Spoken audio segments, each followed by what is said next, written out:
Well, my friends, how are you doing? Welcome to PMP 2024 Live. It's always a pleasure to be with you, those of you who are on the journey to getting certified to being a PMP. And for those of you who are already certified, I'd like to say a massive congrats to you. Really excited to be able to meet with you once again. So don't be a stranger. Let me know where you're calling from or where you're listening to me from. And for those of you that may have any questions, now's a good time to begin putting the questions in. But the purpose for our meeting today is to once again realign your journey towards PMP exam success. Okay. I know lots of you have plans to get certified in 2024, but it's important that you be focused on the right direction. All right. Because this PMP exam, when you look at it, it's full of content. It has so much information in it. So you need to be focused, my friend. You need to be laser focused on what exactly you're doing at every step of the way. Now, the easiest way is this. Number one, understand Agile. Please understand Agile. I know there are lots of courses out there. They're very heavy in the predictive piece, but they're not heavy enough in the Agile piece. And therefore, when people get on the exam, they don't understand the questions. Let me be perfectly clear about the questions, how the questions are posed. The questions are going to ask you, you are a project manager. It will always tell you who you are. You're a project manager on a project. You're doing this, that, or the other. You encounter a situation. What should you do next? But not just that. In the answers, you very well could have a blend of agile and predictive answers. And it doesn't mean you should choose agile all the time or predictive all the time. It depends on the way the answer is crafted. So my recommendation to you, number one, if you have this book called the Agile Practice Guide, read the book. If you've been for one of my courses and you have Agile book, this one, if you have Agile Principle Raw and Uncut, please read the book. In fact, I mean, you can see the relative size, right? This is great. This goes deep. This brings you into the discussion like from a layman's perspective. So if I were you, you can get this on Amazon. You can get this everywhere books are sold, pretty much this as well. So I would recommend, if you are weak in Agile, beef up your Agile understanding to the point where you know pretty much where the question is going, right? You got to know from an Agile perspective the values, the philosophies, the thought processes, like just vanilla flavored values. Know your values really well, right? Just know through this work we've come to value individuals and interactions over processes and tools, working product over comprehensive documentation, customer collaboration over contract negotiation, responding to change over following a plan. And even though there's value in the items that we just kind of discredited, we value the items on the other side more. That's what you need to be thinking. Then you go over to the principles. Okay. So I'm going to walk you through a little bit of Agile tonight just to make sure you're on that wavelength. When I'm done with Agile, I'm going to tell you what next to do with Agile. And then I'm going to go into the predictive and then the hybrid. So this is probably going to take about an hour.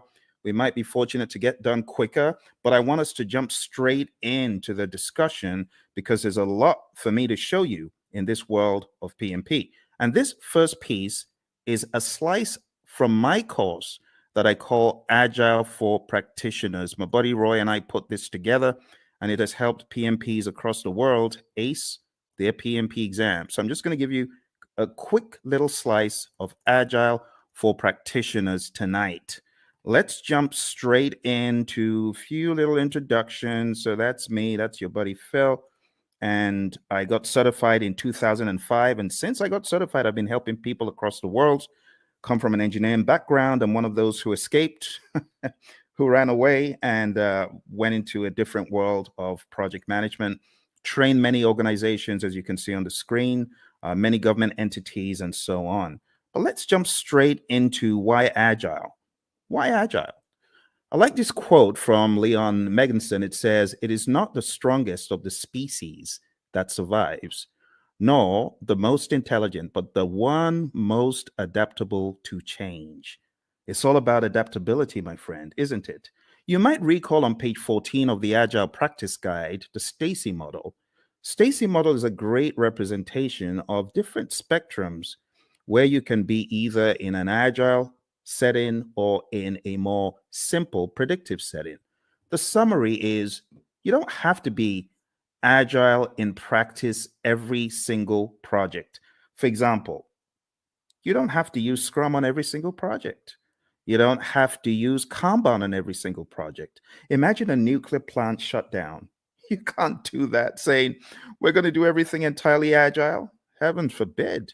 You got to be predictive in some instances. And that's why we have the simple zone where we are close to agreement in the requirements and close to certainty as far as the technicality. So we've already gotten that out of the way, right? There's that understanding. Now, taking it up a notch to help you with your philosophies, the idea is in the world of project management, which of these is most important every time? If I asked you to select three things, just three things that you feel are mega important every time, what would they be?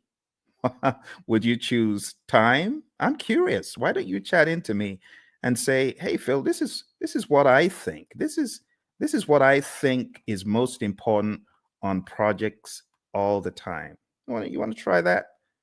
Go for it. Go for it. Go for it. Tell me, what do you think is hyper important? Three things, if you're going to choose three out of these. Any ideas? Is it schedule? Is it budget? Is it scope? Is it customer needs? Is it quality requirements? Or is it team satisfaction? Which three? Chat into me. I'm waiting for you, my friends. I'm waiting. I'm waiting. Come on, you're project managers, right? So you already know the answer to this, hopefully. Which would you choose? Which would you choose?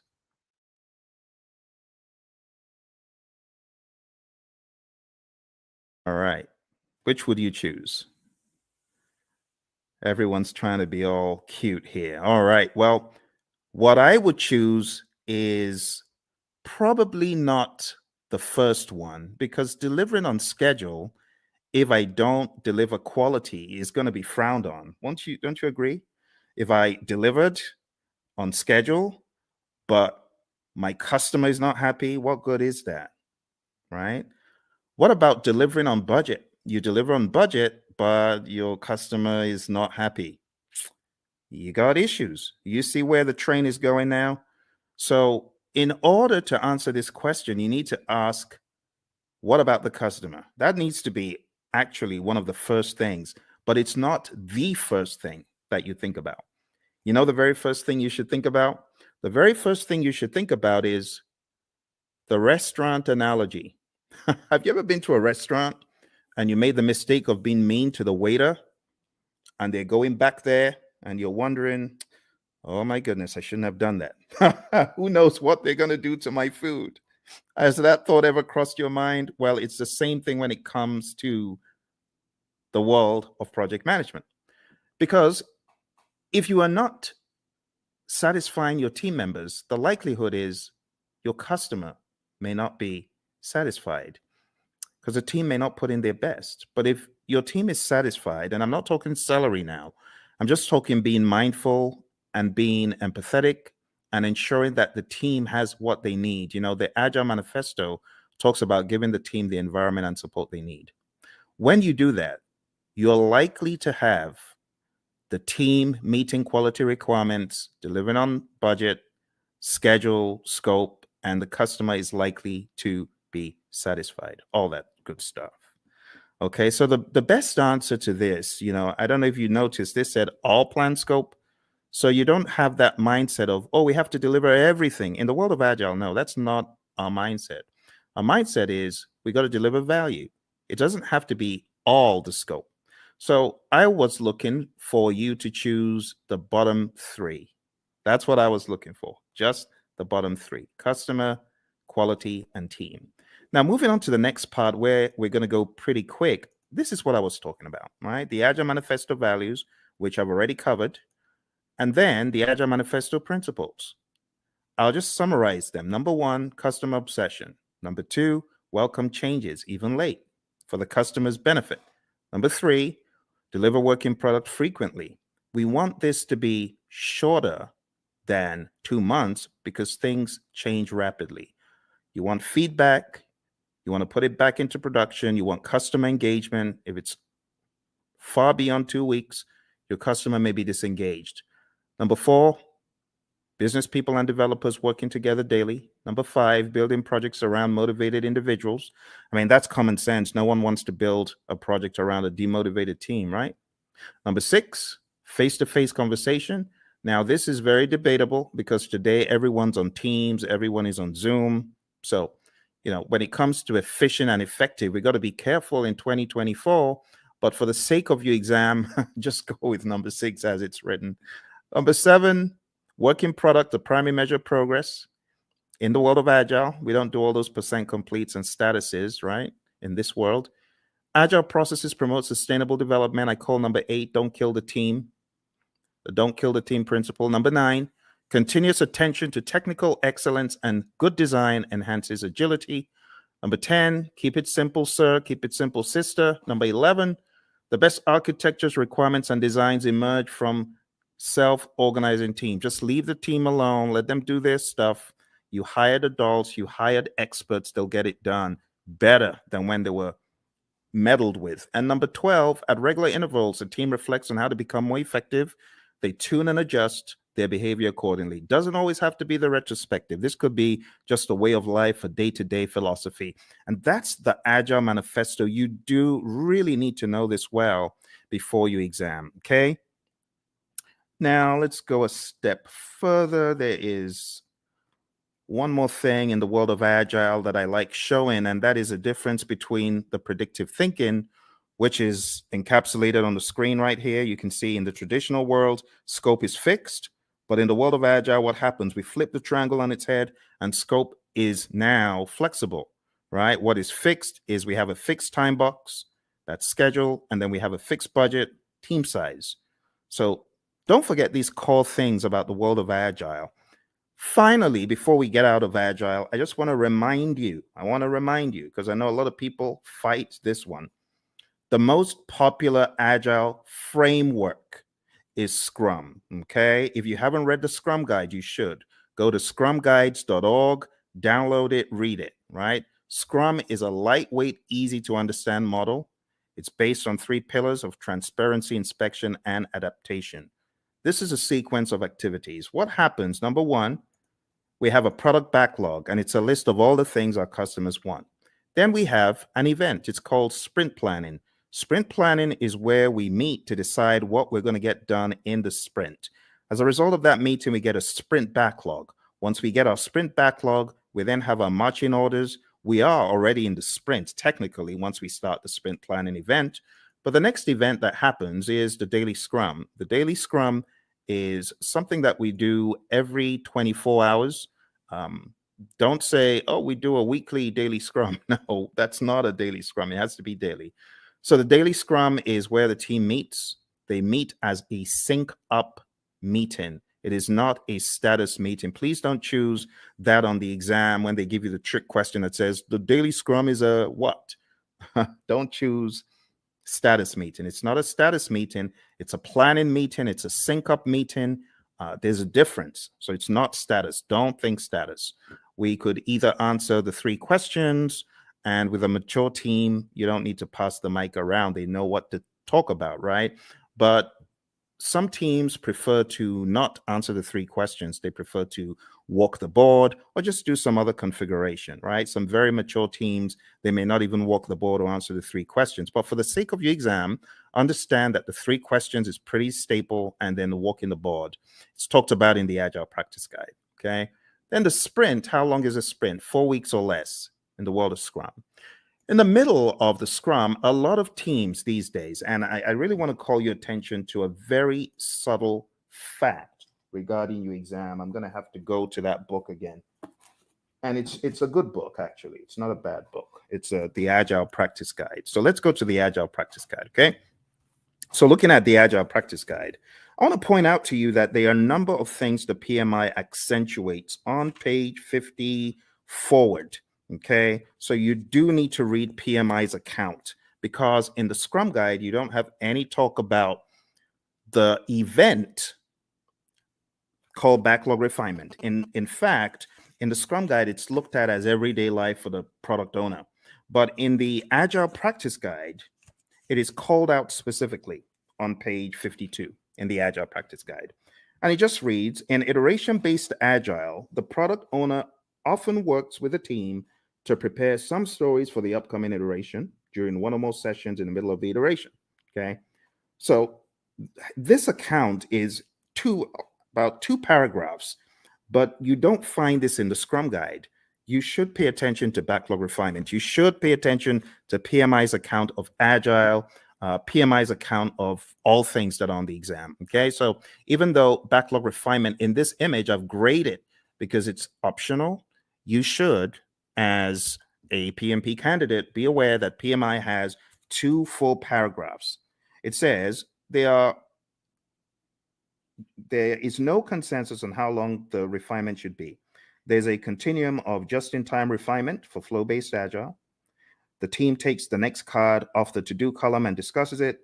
And then it says many iteration-based Agile teams use the time-boxed 1-hour discussion midway through a 2-week iteration. And that's exactly what I'm depicting on the screen. This is midway through the iteration. The team takes some time out.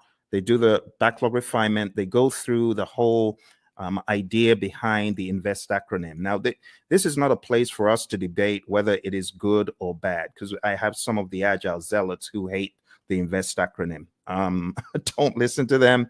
What do I mean by the INVEST acronym? Independent, negotiable, valuable or vertical, estimable, small enough to fit within a sprint, and testable. You want to make sure that your backlog items are indeed ready, okay? Like I said, various schools of thought are against the INVEST acronym, but when we talk about the refinement, when we talk about the definition of ready, it is important you understand and have some sort of guardrail framework to help you.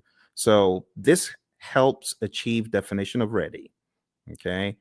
If the story fails to meet one of these criteria, the team may want to reword it or even consider a rewrite. So this is the INVEST acronym. When we say a story is ready, it means ready for us to work on. And in your backlog refinement sessions, you want to work on getting your stories to a definition of ready. Okay, it's just that simple. When you get certified, you can, join the debate about whether backlog refinement should be done with the INVEST acronym, whether definition of ready is good or bad. I'm not here for all that, right? But just know for your exam, it's in the Agile Practice Guide. All right, moving on. We have the sprint review event, and this is where the customer, could be the end user involved as well, the stakeholders. This is where there is a review of what was created, the increment, right? And just be aware that the sprint review event is not a gate before you can release value, right? You can release value all through the sprint. It doesn't have to be one time. And in fact, you could get to the end of a sprint and you may not have a featured enough item, so you may not actually release. That's why we call it a potentially shippable increment. Lastly, we have the sprint retrospective event. And in the sprint retrospective, you already know this, I'm sure. This is where the team reflects, they look at what they could have done differently, what went well, what didn't go so well. It could also be a great team bonding exercise, and it's generally closed off to the Scrum team. And when I say Scrum team, I'm talking about the product owner, the Scrum master, and the developers, okay? So feel free to put any questions in there if you've got any questions for me, because I know for some of you, we have already gone through an extensive 35-hour course. You already know a lot of this stuff, but you might have forgotten some of it. For your exam, you got to understand the roles really well. The product owner role, I highly advise you to dig into PMI's Agile Practice Guide and understand their perspective of what this role does. I also advise you to look into the Scrum Guide to get a better idea of the product owner's role. I call the product owner the Chief Value Officer. Also understand what the Scrum Master does. The Scrum Master is a coach, not just a coach for the immediate team, but also a coach for the entire organization. This is someone who should be a champion in my mind for Agile and someone who should be making change on a grander scale. When you get into the nitty-gritty of your exam, you do need to know the 5 events. So the sprint, understand that in the world of Scrum, it's 4 weeks or less. Understand what sprint planning is all about. As I said, one of the things you should do before coming into sprint planning is you should have done some backlog refinement. So all your time isn't going on breaking down those huge monster epics or just realizing what exactly the customer was asking for all along. This is where the product owner needs to wear the hat of Chief Value Officer, understand what should have come next. And when you get into sprint planning, it's generally going to go a lot smoother. The daily Scrum, as far as this is concerned, the 15 minutes is pretty standard. It's non-negotiable for your exam. Just know that 15 minutes is a time box. When it comes to backlog refinement, like I said, we want our stories or our requests to be sprint ready. Again, in industry, there's the debate of, well, stories aren't needed in Scrum. They're not in the Scrum Guide. Yes, but for your exam, understand what stories are. I have to say these things because the landscape of Agile is changing very rapidly. When it comes to the sprint review, it's showcasing working product to the stakeholders. It's important that we don't relegate it to just a mere demo, but we see this as a working meeting. We can use this meeting to discuss metrics, what was not done and why. Delivery team demos the working product. The customers may even test it out. Physical products. We have a client of ours who had this physical autonomous vehicle, and customers could get to actually test out such things in a demo. All right. And then the retrospective, like I said, it should be a safe space. You want to understand what worked well, what didn't work well, and you could have some items that you take back to put into the product backlog for the next sprint so that you can improve on those items. But this is not mandatory. It used to be, but it's not mandatory anymore. Okay, a few quick memory joggers. A list of some of the long list of requirements, only those to be done in a sprint. Okay, I'm going to move very quickly. So these are just joggers for your memory, right? Since it says some, it is not talking about the all-encompassing product backlog. This is just talking about the sprint backlog. What about this one? The product backlog is prioritized and owned by whom? Okay, I've already given you the answer to this earlier on. So this is talking about the Chief Value Officer, aka product owner. All right, how about this one? The first event of a sprint is what? Okay, if you were listening in the beginning, you would have gotten that it's the sprint planning event. All right, let's go to the next one. The average length of a sprint used in most firms. If you use the world of Agile philosophies in your firm, you probably know the answer to this one. All right, so the best answer to this, my friends, is not the 1 month. I said 4 weeks or less, but in industry, the sweet spot is 2 weeks. All right, let's move on to the next one. The end result of the sprint is known as what? What do you call the end result of the sprint? All right, so I've abbreviated it because I really want you to think. I really want you to be on your toes thinking about, okay, what are we talking about here? So here we're actually talking about the increment. Now, you can eliminate 1, but you're left with 3. It's definitely not the Project Management Institute. So the best answer that I would have expected you to choose is potentially shippable increment, PSI. Majorly because it may not be featured enough. All right, so PSI is the answer to that one. Okay, PSI. Okay. Next one, a daily scrum is what? What is a daily scrum? Is a daily scrum a planning meeting, a status meeting, a phase gate, or resolution meeting? Hey, Lawan. Lawan, good to see you. Lawan is one of our PMP gurus. She's already certified. And Lawan's got some other certificates, haven't you, Lawan? So very nice to see you. Nice surprise. What are you working on now that you're a PMP? Tell me what you're working on. I'd love to know. All right. So the daily scrum, Lawan said it's A, and she's correct. It's a planning meeting. We don't want to think of it as a status meeting. That will be an immediate 0. So don't do that. All right. Next one, priming the backlog and preparing it for the next sprint through discussions and reprioritization actions is what?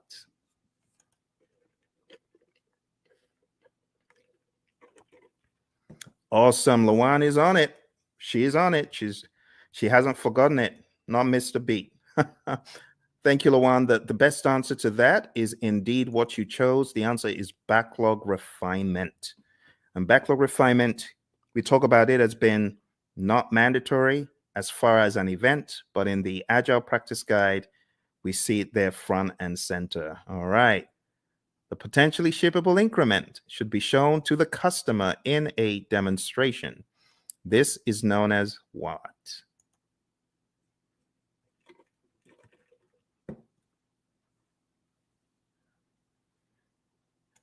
All right. So even though we call it a demonstration, it's not just that, but the best thing that we were looking for here is option C, sprint review.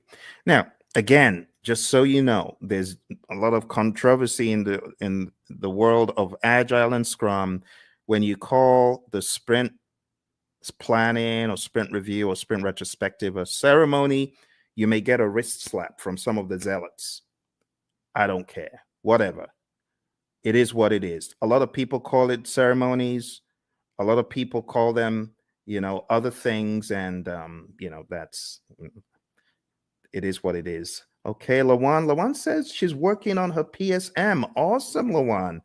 I know that you've already taken a lot of Ken Schwaber's PSM pre-test, so just keep doing that. And honestly, his site is probably the best place to be to just keep taking them over and over again, reading the Scrum Guide over and over again, and listen to our audio because we've got audio out there on our channel, as you know.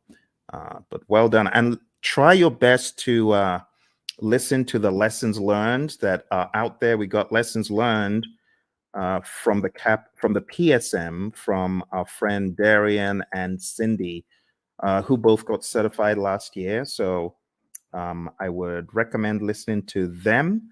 I am going to put a link in the chat right now so that you can go listen to that episode. You can go listen to that episode and get some wisdom from both of them. They both got certified less than a year ago for the PSM. All right, well, let's move on to the next one. The Scrum team should spend time in self-reflection and checking itself for optimization and improvements. This is known as what? Another very easy one. You're welcome, Lawan. All right, another very easy one, very easy. Obviously, you know what we're talking about here. We're talking about the retrospective. Brilliant.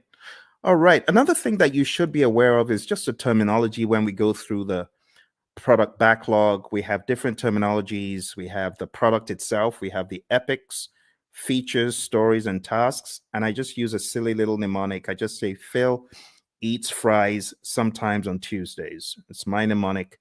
You can use that to remember. And here's an example of how the backlog could be broken down, right? Epics, huge chunks of functionality. Features, a group user stories together for release. It's a sensible way of releasing stuff, release like stories. And then we have tasks, which are not in the product backlog, by the way. At best, these would be in your sprint backlog, but you have a lot of mature teams who don't even put that level of stuff into their backlogs. So at the end of the day, you would have a breakdown that looks something like this, right? You would have the product broken down into epics. Here's an example of PBIs for a website, and I will zoom in so you can see the intricacies here. So it looks very much like a work breakdown structure, but don't get it twisted. It's not a work breakdown structure. This is a product, right? Product breakdown. It is not a work breakdown. Okay, so this is the general idea. epics, feature stories. You can see we have the core website functionality broken down into the UI, and then that broken down progressively into more levels of detail until we get to a task level. Okay, and then here you can see the UX, content and user experience broken down into smaller pieces as well. Those would be at the feature level, and these story level, ultimately the task level. And we don't want to make this a religious thing you do in the world of Agile. It's not. It's just logic on how you break down your backlog, right? So your product backlog, you have big boulders, big chunks. Here's the general idea. When you're working on your product backlog, it's like an iceberg, right? You got this big old iceberg at the bottom. You got to break the iceberg into smaller pieces. And those smaller pieces, that's what floats up to the top. And that's what gets done. If the product owner, of course, is thinking properly, that's what should happen first. Okay, the next big difference that I want to point out is the difference between the definition of ready, which we talked about earlier. Go listen to it if you didn't, and then the definition of done. Definition of done is an agreed upon set of items that must be completed before an increment is considered complete. Do not mix this up with the acceptance criteria at the back of the card. The acceptance criteria, of course, could be one of the items that we are looking to be complete, looking to have met the requirements. But at the end of the day, the definition of done is not just one thing, it's a number of things. And it's on a case-by-case basis, depending on your industry and depending on your unique situation. But just remember that the definition of ready and the definition of done are different things. What drives Agile is a concept of value delivery. So you want to make sure you're delivering value to your client. Value should be the number one thing. Another thing that we joke about in our class is the concept of food, because we know people love food. But imagine if you went to a five-star restaurant and you wanted the dessert and someone said, no, you can't have the dessert. You got to eat the greens. Well, as an adult, you can appreciate that. But what if you were a kid? You wouldn't. In the same token, our customers, they have things that are near and dear to them, like dessert. And we say, give them the value they want first. Don't withhold the value from them. Because they won't be happy if you withhold the value from them. If you gave them the value, then they understand you get them, right? You totally get them. So how do you order the backlog? The different ways of ordering the backlog, but one of the philosophies is to understand the concept of doing the big, hairy, audacious things first, right? The high risk, but high value. So always think, what is high risk? What is there a high risk and a high value on in this project? If there's a probability that you won't get a high value item done, that could be bad. So what should you do? This is just basic project management common sense. Do the riskiest stuff first. And if you do the riskiest stuff first, there's a likelihood that you will at least get them done. If you don't do the risky stuff first and you do it last and then you don't get it done and the time box is over or the number of iterations you promised is over, that's no good.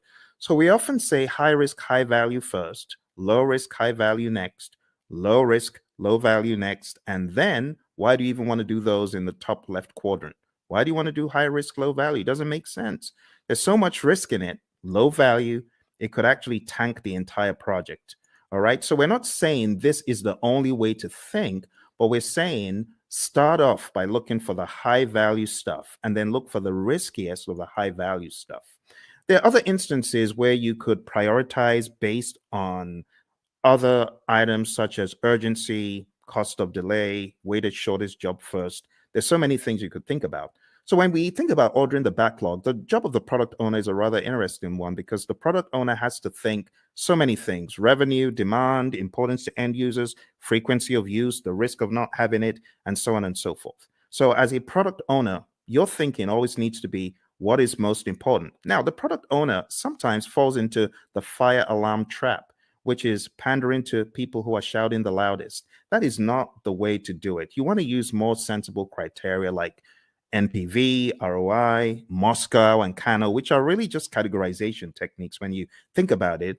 Weighted shortest job first could be another one, and the risk-adjusted backlog, the concept of the risk-adjusted backlog.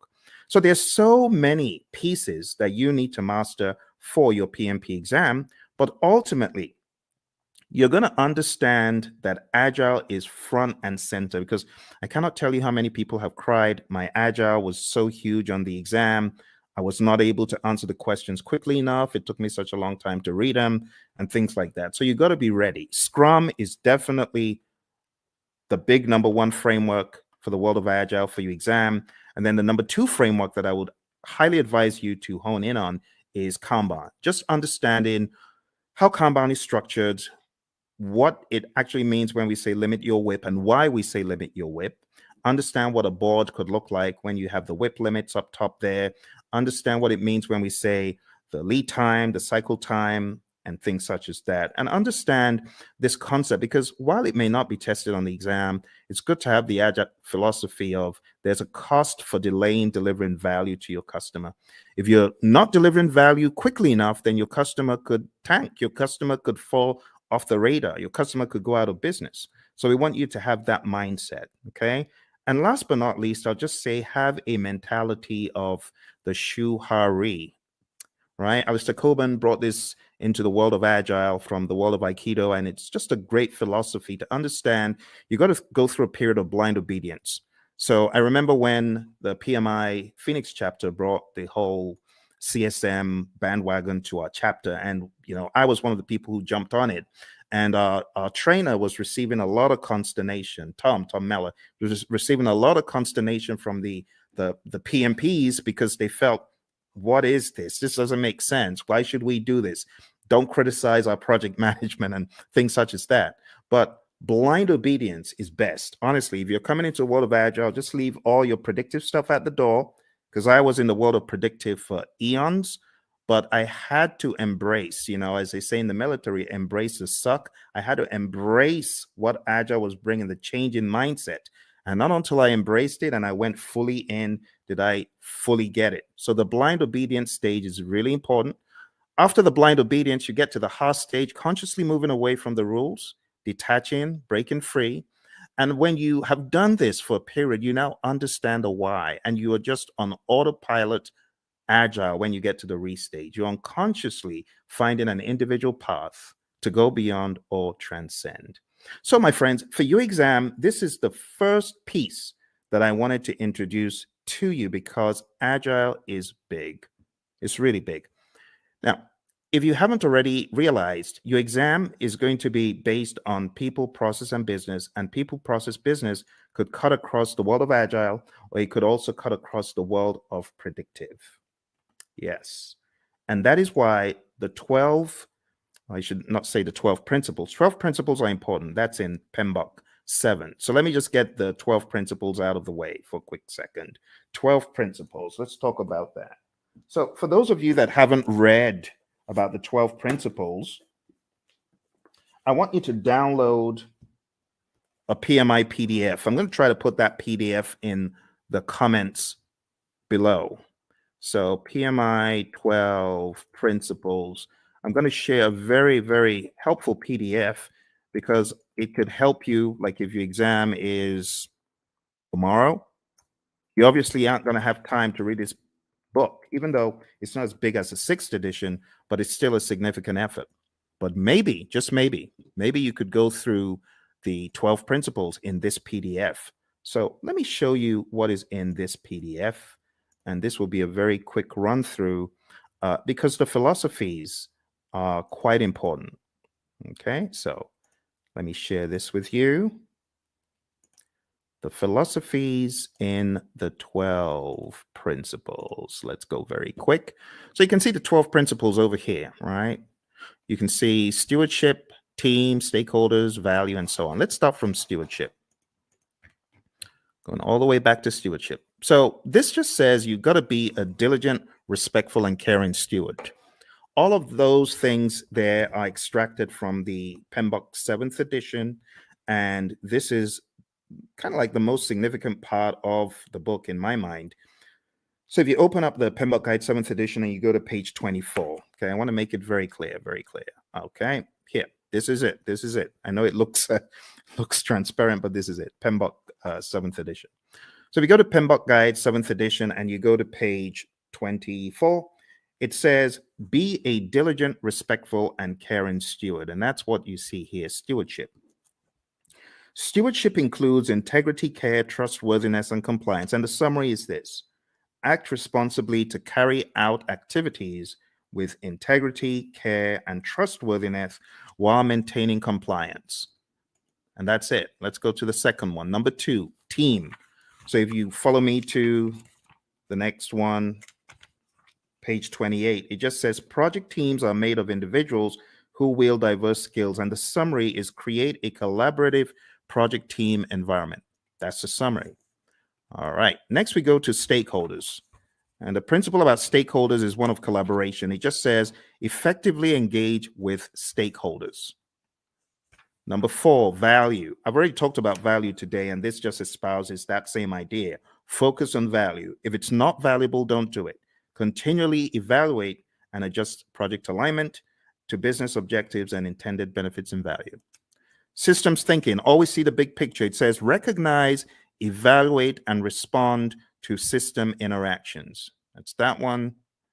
Going over to leadership. Leadership is all about being bold, taking those leadership decisions, making them. It says demonstrate and adapt leadership behaviors to support individual and team needs. So here, I would say definitely know the Hersey-Blanchard model, the 5 stages of team development, things like McGregor's theory, Herzberg, Vroom, McClelland, all those. You should have an idea about those, but understand that leadership is all about influence. There's a difference between leadership and authority. You got to know that, okay?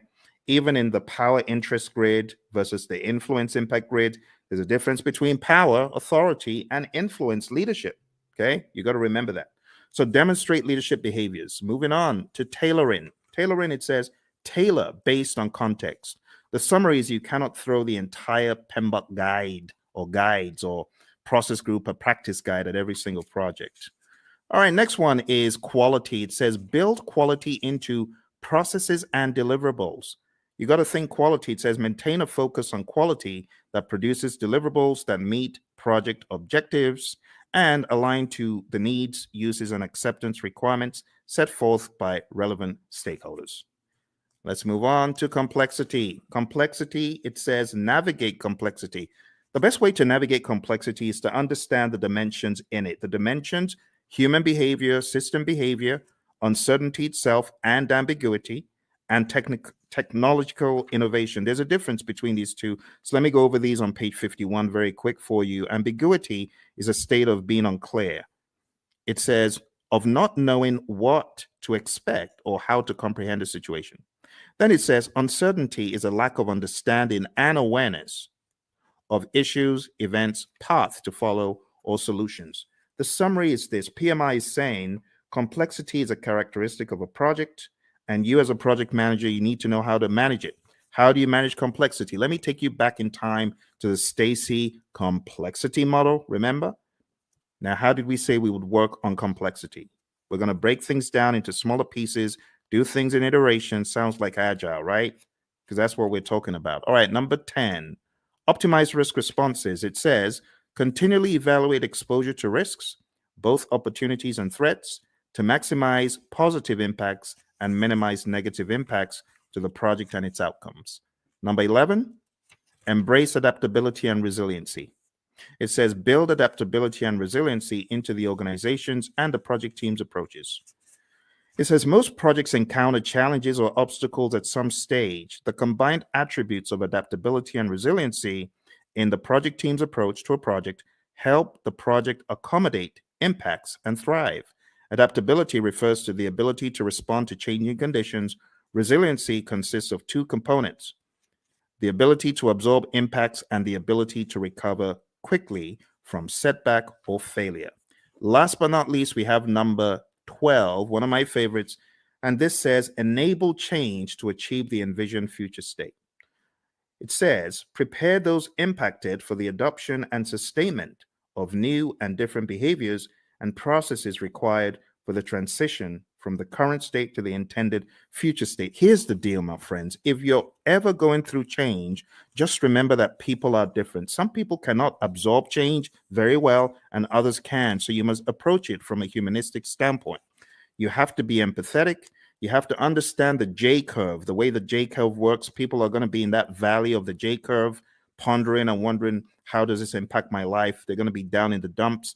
So what the PMI advocates quite a lot is sense-making sessions. Don't forget the people. All right. And that's pretty much it for PMBOK 7. For those of you who have been asking the question, Phil, does that mean I need to just read the entire PMBOK 7? I've told you, listen to what I'm telling you. Read.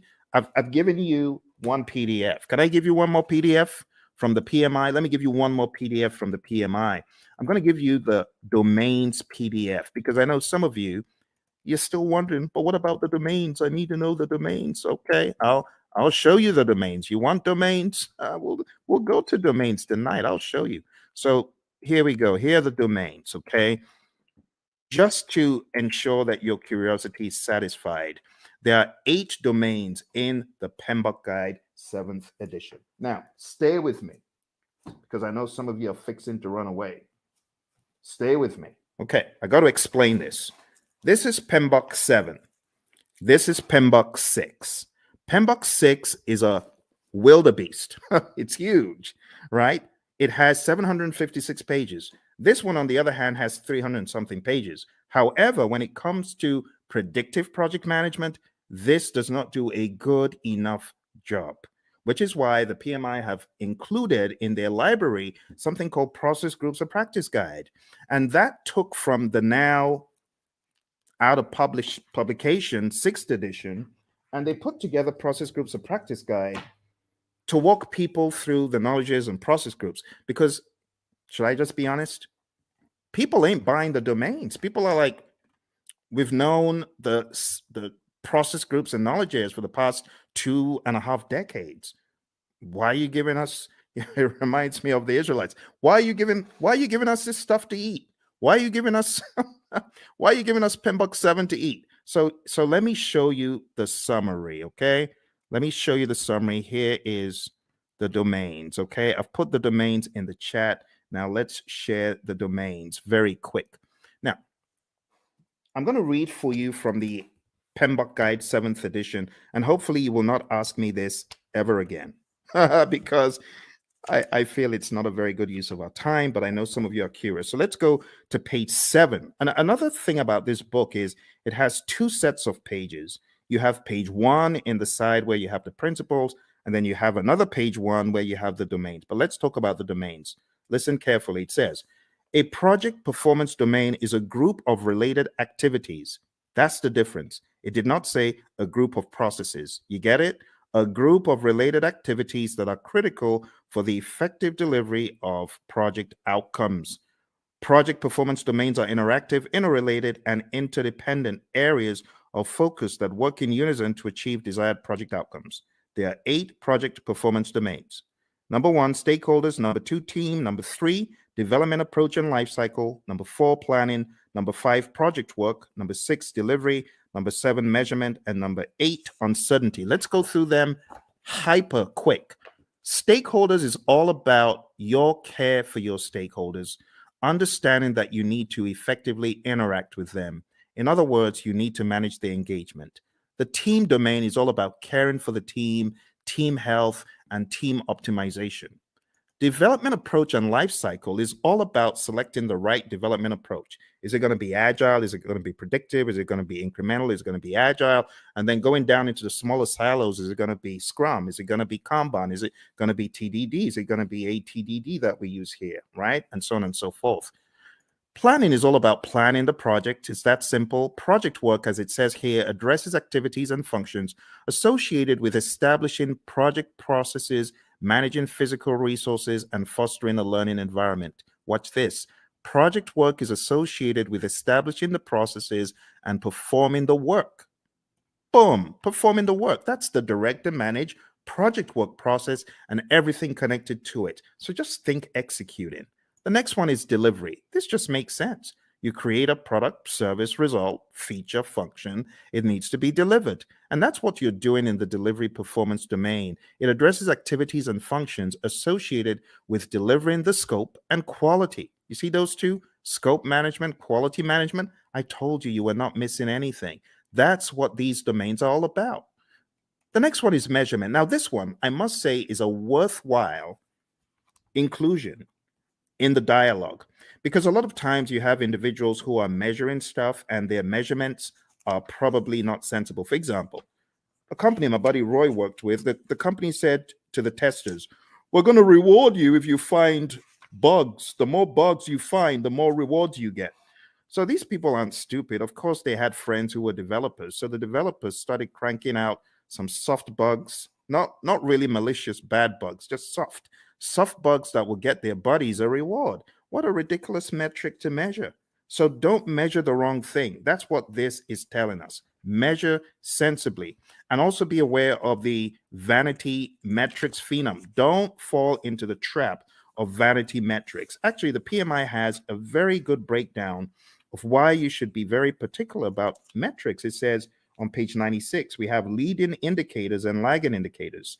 So be aware of what you're measuring. Is it a leading indicator predicting changes or trends, right? Leading. In other words, the metric is smart. The metric tells you what is about to happen before it does. Or we have lagging indicators. Now, lagging indicators, I'm not saying they're dumb, but they measure deliverables or events after the fact. Okay, so leading indicators, that's your magic right there. Lagging indicators, not bad. They're still helpful, but it's after the fact.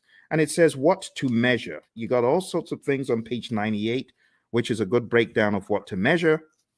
We go into the concept of baselines, business value, net promoter score, mood chart. I would highly advise at least understand some of the basic metrics in project management just in case they come up on your exam. So benefit cost ratio or cost benefit ratio, NPV, net promoter score, which is a measure of how happy your stakeholder is or willing to recommend your products or services to others, mood chart, and what else? That's pretty much it. There's some very good stuff here. So if there's one of the domains that I am excited about, I think it's this one. This is definitely value to the project management narrative. On page 112, we have my favorite, the vanity metric, a measure that shows data but does not provide useful information for making decisions. Has someone ever told you to gather data and measure stuff that is just worthless? You know, for example, measuring page views of a website is not as useful as measuring the number of new viewers, because you could have had one viewer go in there 1,000 times, if you get what I mean. So just that whole idea is what we talk about in the measurement domain. Last but not least, we have the uncertainty domain. And it just says projects exist in environments with varying degrees of uncertainty. In that vein, the project manager needs to have a plan, a mousetrap for how to measure the usual suspects. There are 5 of them: uncertainty, a lack of understanding and awareness of issues; ambiguity, a state of being unclear; complexity, a characteristic of a program or project or its environment that is difficult to manage due to human behavior, system behavior, and ambiguity; volatility; and then risk. And honestly, that's it. That's it for your 8 domains. We don't really have to go any further. It would be a waste of time. Now, if you have any questions, I would love to answer your questions. We're going to be hitting about an hour very soon. But before we jump off the call today, there's one more thing that will be in order. And what I want to do next is just talk about the world, deeper world, the deeper world of project management by going into, it's the grid. The grid, everyone's like, oh my goodness, not that again. This grid is very important, my friends. It's important for your project management journey. I know a lot of people are not very keen on it, but trust me, you need this. You really need this. You really need this thing I'm about to show you. And it's the 5 process groups and the 10 knowledge areas. We have to go through it tonight. I couldn't let you escape without it. So I would like for you to get a pen and a paper. It's going to be a worthwhile experience. It's going to be good. Let's work on this together. And as I go through it, I want you to ask any questions. Okay, if you have any questions, now would be a great time to ask them. So in the world of project management, according to the PMI, way back in time, there are 5 process groups of project management, and they're just 5 buckets. I just call them buckets of things that need to be done in order for us to get project work done. And when I say project work, I'm talking more about the work that the project manager and the team are going to do to manage the project. You see, there's a difference between doing the work versus managing the project. You hear the PMI talk about a product life cycle. That's all about doing the work. But then there's talk about a project management life cycle, which is really code for the process groups. So if you're taking this exam, what is going to help it become easy for you? I heard this again from one of our latest PMPs. Shout out to Lily, who got certified about 4 days ago. She said the same thing. This will help your exam. Highly recommend that you watch this over and over again and you work with me. I am going to be typing in all of the process names and I'm going to be explaining them to you. All right. So why don't we get started with the first area of knowledge? Because we got, I prefer extra money in cash at the top, or I prefer eating mangoes chilled. And then we've got, I saw 6 chipmunks quietly roasting coffee, reading poetry stories. Or I saw 6 Cubans quietly rolling cigars, really puffing smoke. You choose whatever one you want. As long as you remember the 10 areas of knowledge, I'm good. Moving into each one, we have the very first, which is integration. I'm going to be making them a bright yellow as I go through. Hopefully, I remember to be consistent with it. And in that way, you'll know which one we're on. Okay. So right now, we're going into integration. Let's make it a bright yellow. All right. So in integration, the very first thing that happens is the develop project charter process. And in Develop Project Charter, you are creating a document that authorizes the project. You, the project manager, could be working on this, but you don't necessarily have to, because if you've got a sponsor who is capable, they could create this by themselves. They don't need you to do it. But other times, they may ask you to do it. In fact, in a lot of companies, the project manager creates the charter, the sponsor signs off on it. So you have to understand that dynamic. All right. Next, going over to planning, the next thing you do in integration is you develop the project management plan. And this is where you put the big plan together, because there's a lot of stuff that actually happens under the process that we're not seeing yet. There's stuff that happens under integration, and all of that rolls up, technically speaking, into integration at the end. We'll talk about that progressively. Next, going into executing, we have the direct and manage project work process. This is where the work is being done and the major output is a deliverable. So think about it. Everything that you're doing in project management, whether you're making a chicken sandwich or whether you're working on software or code or whatever, you will have the time when you need to do the work. And direct and manage project work is where the project manager is helping by directing and managing what needs to be done. Okay. From direct to manage project work, in addition to deliverables, we get something called the issue log, and we also get work performance data, which is just like you as a project manager, you are observing what is happening on the project. You know, you're observing how many widgets have defects. You might be observing which employees are unable to come in for work. We call that work performance data. The other thing that happens here in executing and integration is manage project knowledge. Okay, and then moving over to monitoring and controlling, we have a process called monitor and control project work. And this is where we are creating reports. We call them work performance reports. And the reports help understand the status of the project and so on. And the other thing that happens here is called perform integrated change control.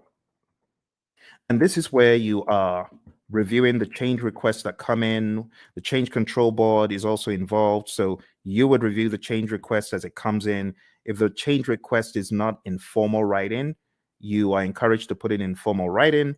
And then you review it, you do an impact analysis, and then you send that information to the change control board, and they can review the change request and decide whether it's going to be done or not.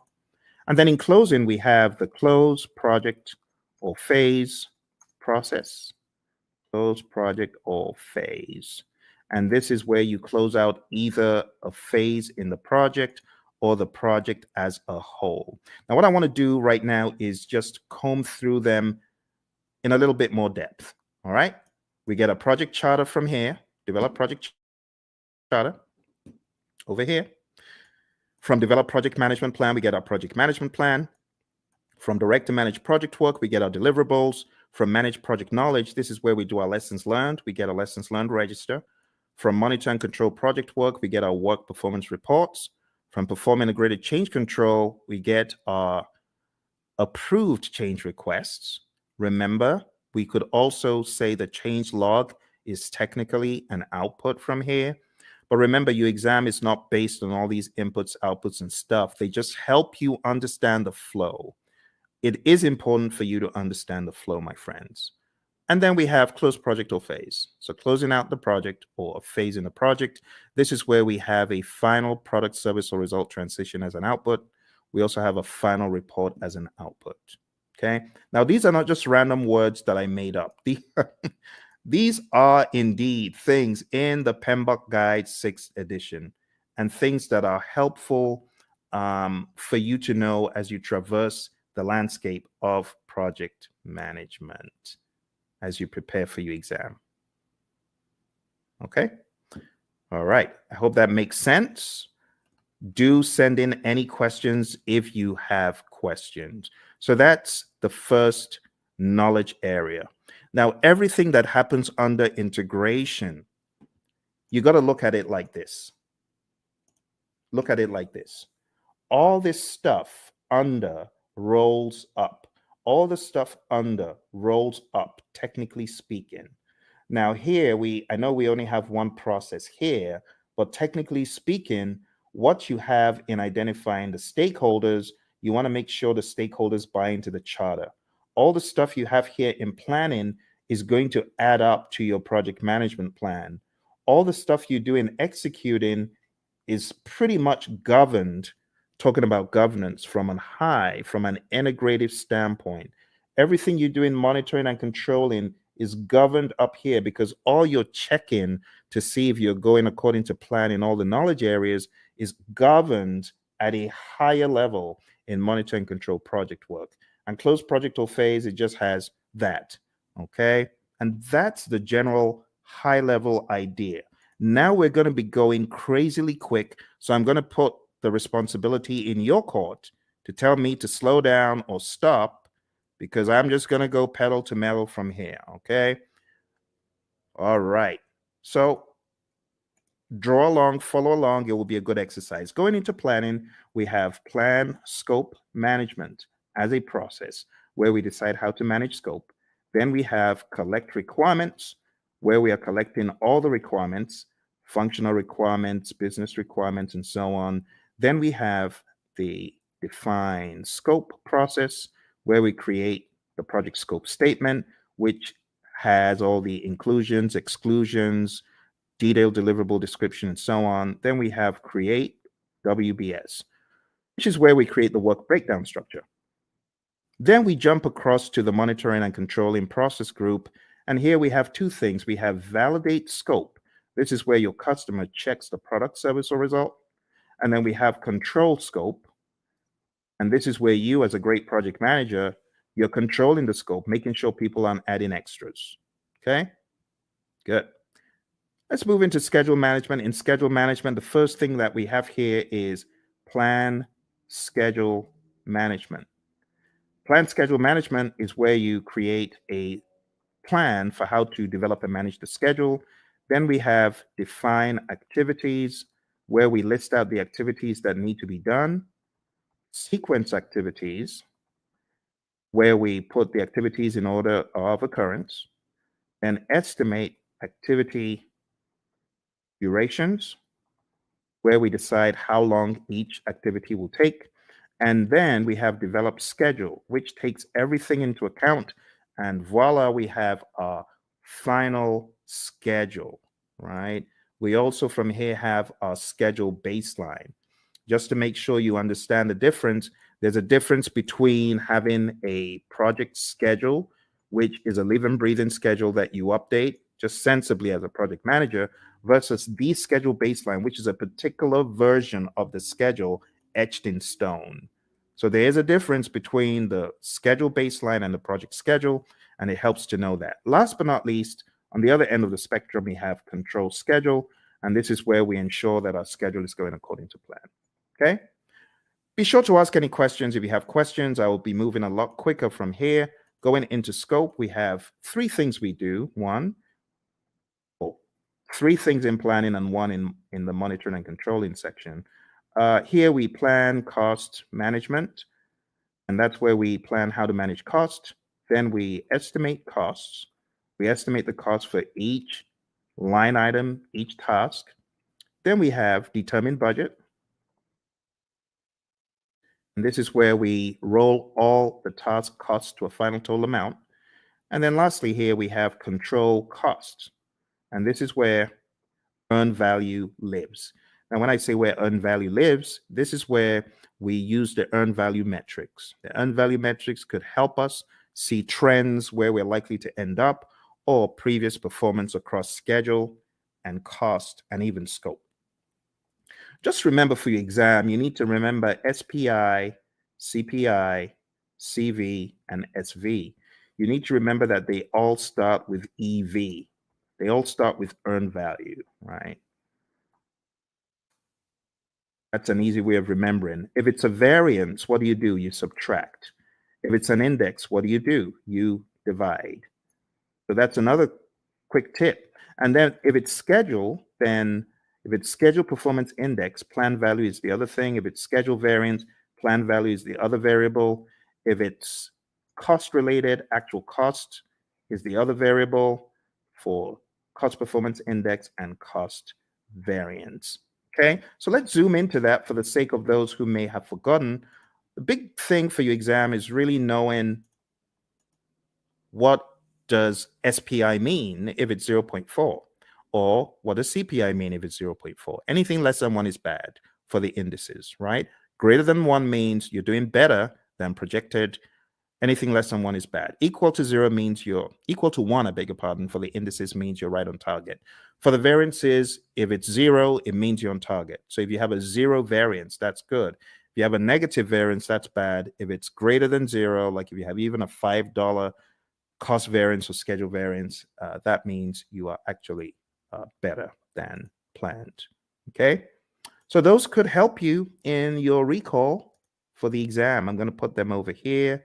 I'm going to make them a little bit smaller because they're not really a process. It's just something to remember. All right, let's go over to quality. So in quality, we have plan, quality management. And we have manage quality, where we are actually carrying out our quality audits, manage quality. And last but not least, we have control quality. And in control quality, this is where we are actually checking the product, service, or result. Okay. For those of you just coming, we're doing an end-to-end coverage. It's a very rapid means for you to catch up on the PMP. Once this live stream is over, it is likely you will not see the video, because the video will be pulled down. You won't see this video once it's over. So if you know you're not able to stay, unfortunately, you will not see this video afterwards. All right, let's come out. Let's go back in. All right. There we have it. So we've got plan quality management, manage quality, and control quality. Moving on to the next thing we're talking about, we're going to talk about resources. Moving on to resources, we have 6 things here. We have plan resource management. We have estimate, activity, resources. And those two happen in planning. In executing, as far as resources concerned, we have acquire resources, we have develop team, and then we have manage team. And what are the differences? In develop team, this is where our team goes for team building. They get trained, they get educated in project affairs if they need to, or technical things. And then in managed team, this is where we give the team feedback. And last but not least, here we have control resources. All right. If there are any questions whatsoever about what you get out of the processes, please ask. I know I'm going pretty quick because I have so many videos about this stuff on the channel that I'm expecting that you might have maybe even already gone through some of those. Okay, let's go on to the next one. Next one is communications. And in the communications knowledge area, you're going to do three things. You're going to plan communications management. You are going to manage communications. In other words, you're going to communicate. This is where you're going to distribute information to people. This is where you could have reporting done in meetings. And last but not least, we have monitor communications. Okay. Again, I want to encourage you, if you haven't mastered this, this is important for your PMP exam. I know some people feel, oh, this is old stuff. Trust me when I tell you, I cannot count how many people I've heard from that this helped them put the big map together. So I really want to stress, if you haven't mastered this, please spend some time in doing so. Okay. All right. Let's make these a little bit smaller because we got a really big one coming up. We got risk. Risk is a significant beast. It's very, very big. So let's go on to risk. And risk starts off, as usual, with plan risk management. This is where we create a plan for how to manage risk. Then we identify the risks. Then we perform a qualitative risk analysis. Think about it like a high, medium, low, or on a scale, numbers that generally don't equate to the same thing from project to project, but they help us in the prioritization of the risks, as far as which risks are we going to go after, which ones are we going to leave alone, so on and so forth. All right, moving on. We have perform quantitative risk analysis.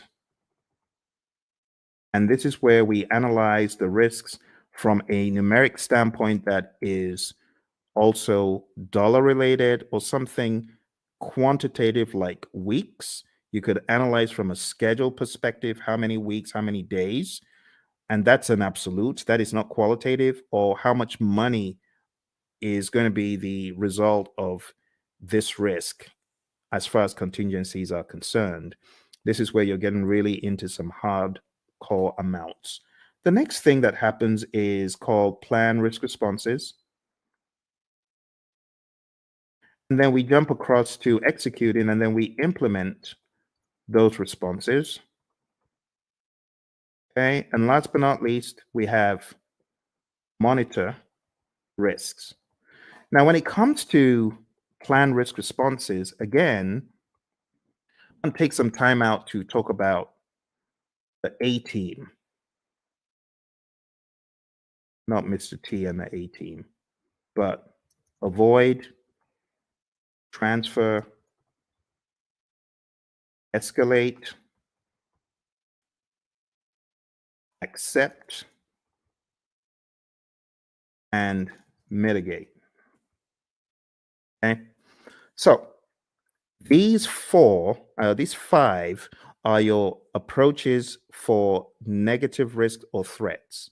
We also have another five for positive risk or opportunities. And I'm just going to put them here sneakily. I know it shouldn't be there, but I'm going to put them there because I want to share them with you. I call it EASEE, easy, right? Easy. It just stands for exploit, accept, share, escalate, and enhance. You got to know these really well. Look on the channel because I have videos. Avoid. Let me just blow this up a little bit so that you can see it a little clearer.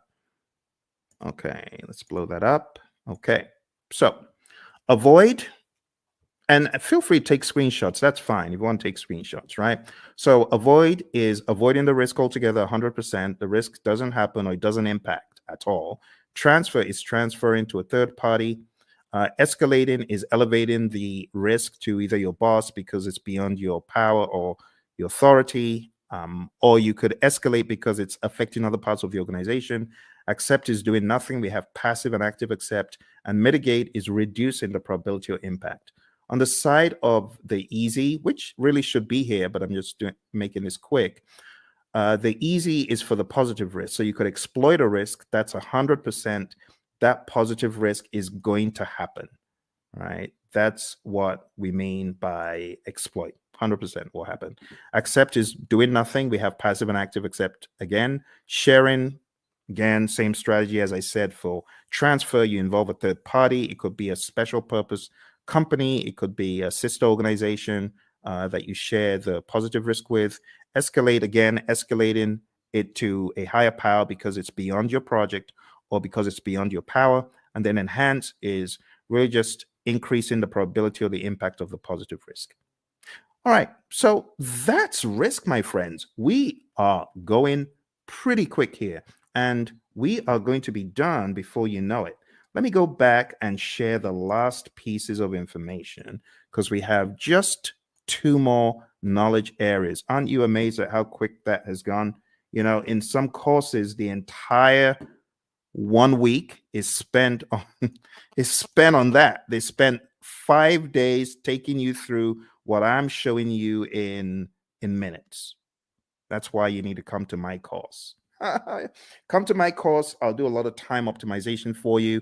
You want to join my course, go to hpmexam.com or go to tinyurl.com/elite PMP or tinyurl.com/elite CAPM. I'm going to put those links in the chat because I know some of you are like, how do I join your program, Phil? Well, you just need to go to Elite PMP. You can start studying with me tonight, like right away. You can start studying with me right now because if you sign up there, you'll be able to join immediately. It's on Udemy and costs 24 hours a day. You just decide when you want to join. And if you're getting ready for the CAPM exam and you're wondering how to get certified, you can join me on the Elite CAPM program as well. I'm going to put that in the link. Do that. Put that in the chat. So go to Elite CAPM if you're keen on studying with me for the CAPM exam. And then if you want to be on my full-blown training for project managers, not only to get them PMP certified, but also to elevate them to the next level after PMP. In other words, showing you how to succeed. You can just jump into my program, which is called hpmexam.com PMP exam immersion. Let me put that in the chat as well for those of you who are curious, because I know some of you are feeling the training right now. You're like, my goodness, I just spent $2,000. I spent 10 times more. I got 10 times less in a different program. If that's you, I want you to smash that like button. Tell me if that's you. I want you to hit like. I want you to subscribe to the channel, and I actually need you to share it with your friends. Okay, that's what I need you to do. So if you want to study with me, do that. And if you're like, Phil, I ain't got a dime. I'm just trying to get by. Hey, that used to be me. That used to be me back in 05. I didn't have a dime. And that's why I've got you covered. I've got a free 30-hour program right here on YouTube. For those of you who are on YouTube, those of you who are on the other platforms, thank you for joining me from the other platforms. I see you. I see all of you across the platforms. So if that's you and you're like, Phil, I ain't got a dime, I got you covered. I'm going to put a link in the chat, and this is to my 30-hour free program, totally free. All you need to do is go on to pmp.pmradio.org, and I've got over 30 hours of free video. Free, totally free. No catch. The only thing I ask though, if you really want to support the channel, because I know some of you you gained so much from the channel. Just go get the book, PMP Exam Immersion, right? The PMP Exam Immersion book, I'm going to show you tonight how to put everything together in context. And if you wanted to get this book, like download the book right away, you can. This book has the deep secrets to your PMP success because it puts everything together. It puts agile, predictive, hybrid, it weaves it all together. It's called PMP Exam Immersion, the book. So I know I have the course, but this is the book. And if you get the book on the link that I just shared, you'll actually be able to download a workbook. And the workbook has 100 of these crazy, what should a project manager do next kind of questions. So whatever the case, whether you can afford it or not, I got you covered. For those of you who say, Phil, I'm just, trying to survive here. That used to be me. So I got you covered. Don't worry. Just go to pm.pmradio.org, and you're gonna be extremely delighted when you see what I have in store for you guys and girls. Okay. So let's jump into the final piece of our journey today, which is going over the last two. I'm going to make the others very small, just so that everything can fit on the screen. Okay. Some of these processes, they occupy a lot of space. I might be able to make a few of them bigger, like quality is actually not that much. And if you haven't gone through this rites of passage, well, I'm glad you're going through it right now. This is a brilliant opportunity for you to see how the entire table comes together. All right, so procurement. What do we do in procurement? Number one, we plan procurement management. Plan procurement management is where we decide, are we going to buy or not? Are we going to make or are we going to buy? If you decide to buy, then we go through the procurement process, the philosophies, right? And we do the RFPs or the RFQs or the RFI, request for proposal RFP, request for quote RFQ, request for information RFI, IFN, invitation for negotiation. I'm talking so quick because I want to get done. I want to get done. It's a weekend. It's a weekend. You see, the labor of love, your buddy Phil is here for you to help you. Because once I hit the road again, it's going to be hard for me to do these. And I hit the road very shortly. All right, conduct procurement is where you take a look at all of the proposals that were sent in and you select one or two, you award a contract, and then control procurements. This is where you are checking to ensure that the vendor, the seller actually did what they promised. You want to make sure that they are delivering. You want to make sure that they are on time. You want to make sure, as one of my students said, hey, my client just showed up and we do interior for airplanes and they just showed up to do an audit. That's control procurement. You want to make sure that the seller is really upholding the quality. And the funny thing is they weren't, because, some of these folks, they bring in, they want to show off to their friend, like, oh, you need to take a look at this aircraft that we're refurbishing. So unfortunately, on that day, one of them brought his buddies into to the workplace. Bad move because the customer showed up. All right, let's finish this off. All right, last but not least, we have stakeholder. So over here, we have identify stakeholders.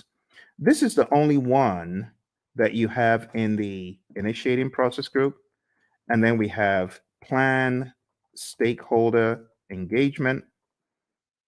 And then we have, after you've planned how to engage a stakeholder, then we have manage stakeholder engagement. This is where you're actually engaging your stakeholder, speaking with them, communicating with them, working with them. And last but not least, we have monitor stakeholder engagement. Okay. And my friends, that's it. I just showed you. Please give me a round of applause. Give me a round of applause, please, please, please. I think I deserve it because I've done what a lot of instructors won't do. I took you through the entire Agile curriculum. I've taken you through PMBOK 7, principles, domains, and boom, now I took you through PMBOK 6. PMBOK 6. Do you know how much time that would have taken to go through these books alone? Do you know what that would have taken? We went through this, we went through this, and we went through this. All in 1.5 hours. Please give me a round of applause. I need some likes. Like, please, please help me, help me. I know some people think, why is he asking for likes? I need your likes. I can't do this alone. I'm trying to help the world get PMP certified. You need to remember where I'm coming from. On my PMP exam, question 20. Do you know what the time was? Question 20. I was 1 hour in to my exam on question 20. Think about it. If this exam has 180 questions and this guy's only done 20, how many hours does he need to finish the exam? The wise people would say 8 more hours. You're correct. It was a disaster. I had only gotten to question 20, 1 hour in. And this is a very good example of how not to take the exam. Don't take the exam saying, oh, I've got to answer this. I'm going to use all the time I can to answer this one question. No, don't do that. Don't do that. I was spending 3 minutes a question. How foolish. Instead of me to go with my gut and just keep mowing them down, just keep going. Even if you feel they're not right, you don't have the luxury of time. I've had a lot of students who say, Phil, I was shocked. I ran out of time. Normally, before I got into the exam, I was killing all of my mock exams. Of course, because the stakes are higher. Your brain is going to be working differently. You're going to be working differently. So don't try that stuff that you do at home on the real exam, okay? Which is why I say roll up your sleeves and go to a test center, smell the coffee. It'll kick in. It'll kick in. Just drink the coffee, but smell the coffee because you realize the stakes are high. Long story short, after 1 hour, I started writing my eulogy of the PM slain in the Battle of PMP. The PMP who tried his best, the PMP aspirant, the PMP wannabe who tried his best. Phil tried his best, but alas, he was slain at the Battle of PMP. Why was he slain? He didn't have his weaponry right? So I was crafting my eulogy until a conspiracy theorist gremlin pounced on my shoulder. And I'm grateful for that conspiracy theorist gremlin. And the gremlin said, the PMI is looking at you from behind the scenes, and they can see that you got all the questions wrong, and they're giving you more of those questions. You got risk wrong, and they're giving you more risk. You got schedule wrong, they're giving you more. Why don't you go to the back of the exam? It was a crazy thought, but this is what got me out of the exam alive.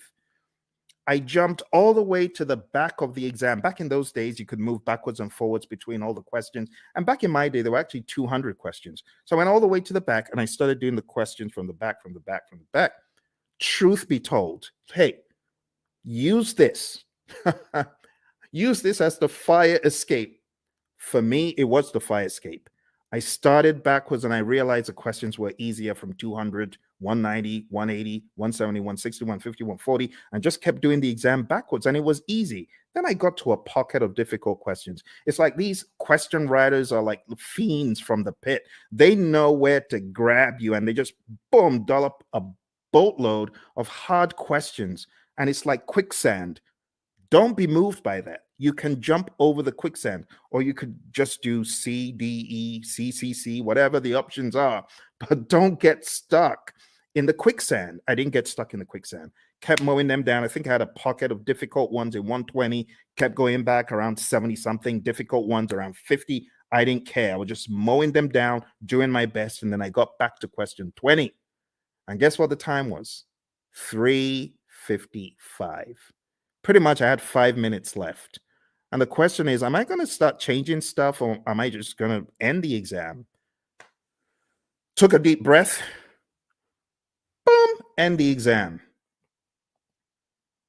And then the screen goes blank.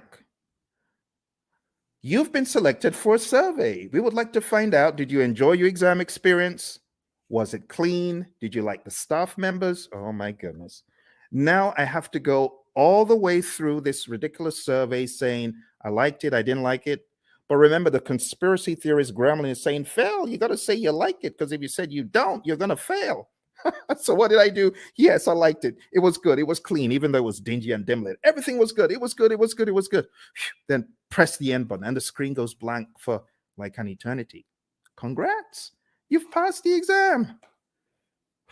Talk about being chased by, you watch those TikTok videos of crazy bear out of somewhere in Colorado, those bears.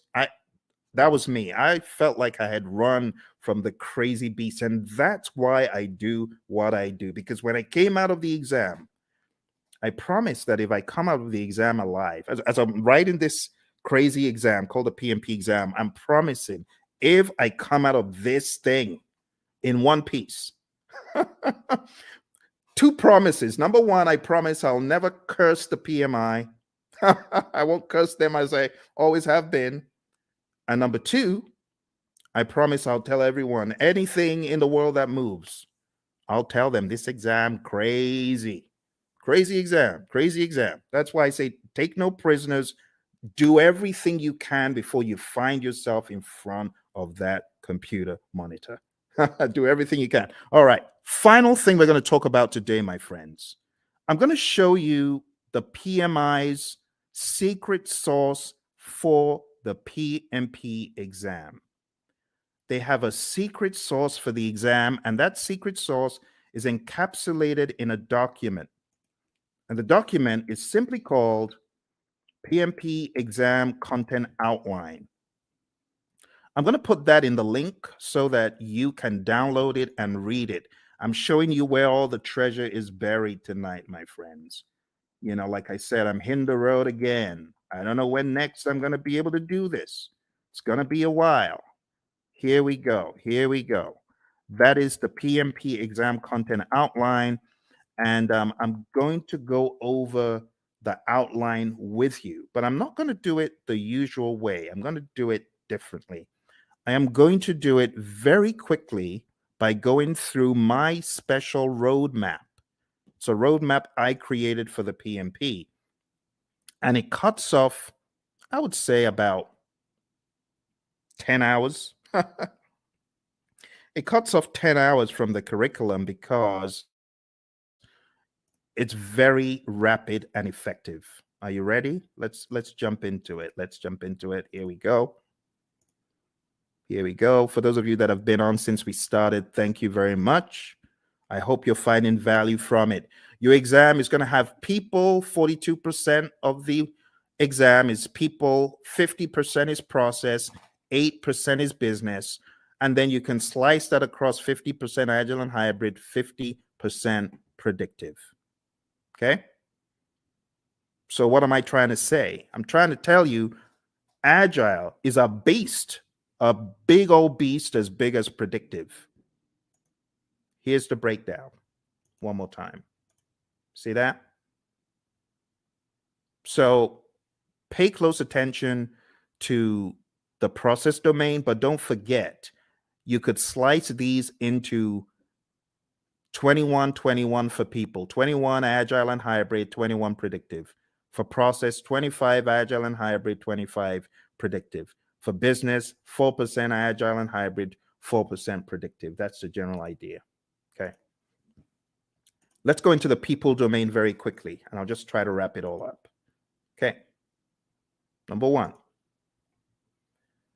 I have changed the order from what is in the outline that I sent you. In the outline, it starts off with manage conflict, and then it goes into lead a team and so on. But I'm changing it because I want you to get the flow. The flow doesn't make sense in the outline.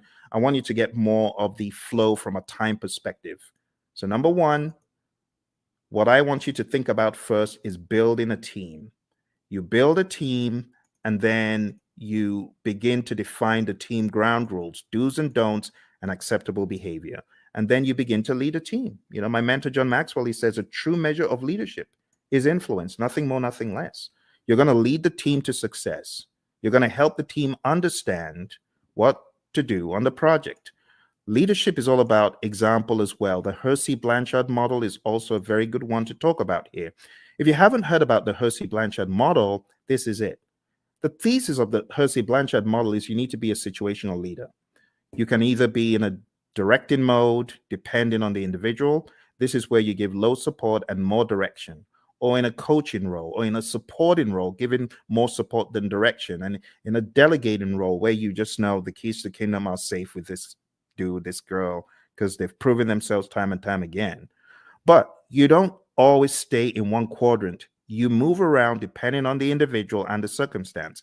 With someone, you could have a delegating approach, but if you change the environment, you may need to have a more directing approach with that same individual.